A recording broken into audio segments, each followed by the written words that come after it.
एक बार अकबर ने बीरबल से कहा, मुझे परमात्मा दिखा दो। राजा का हुक्म था। बीरबल बहुत परेशान था कि परमात्मा को कैसे राजा को दिखाएं। इसी विचार को लेकर बीरबल छुट्टी पर चला गया और उदास रहने लगा। एक दिन परिवार में चर्चा हुई। उदासी का कारण पूछा गया तो बीरबल ने बता दिया कि राजा ईश्वर के दर्शन करना चाहते हैं। बीरबल का बेटा बोला, कल सुबह मुझे आप साथ ले जाएं, मैं अपने आप राजा को दर्शन करा दूंगा। दूसरे दिन सुबह बीरबल और लड़का दरबार में पहुंचे और राजा को कहा, मेरा लड़का आपके प्रश्न के उत्तर का समाधान करेगा। राजा ने सोचा, यह लड़का क्या समाधान करेगा।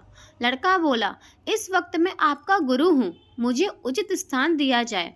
राजा ने सोचा, बात तो ठीक कह रहा है, मैंने तो प्रश्न किया है, समाधान करने वाला गुरु समान होता है। राजा ने लड़के के लिए अपने साथ थोड़ा ऊंचा स्थान दिया। लड़का बोला, महाराज एक दूध का कटोरा मंगाओ। राजा ने दूध का कटोरा मंगाया। लड़का बोला, महाराज इस दूध में घी है। राजा बोला, हाँ है। लड़का बोला, पहले मुझे आप उसका दर्शन कराओ।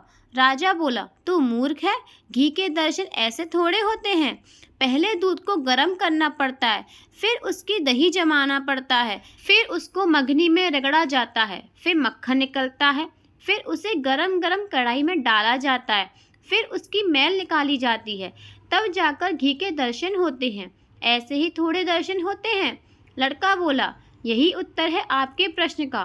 पहले इंसान को तपना पड़ता है, फिर उसको जमना पड़ता है, फिर उसको साधना करनी पड़ती है, फिर उसको ज्ञान की अग्नि में तपना होता है, फिर उस ईश्वर के दर्शन होते हैं। अकबर समझ गया और बोला, तू वाकई मेरा गुरु है। ईश्वर को जानने के लिए बहुत कुछ करना पड़ता है। वैसे हर आत्मा में ईश्वर का अंश है और उसी को ईश्वर का रूप समझना चाहिए, तभी सुख की प्राप्ति होती है। यह भी संसार का एक नियम है। राधे राधे।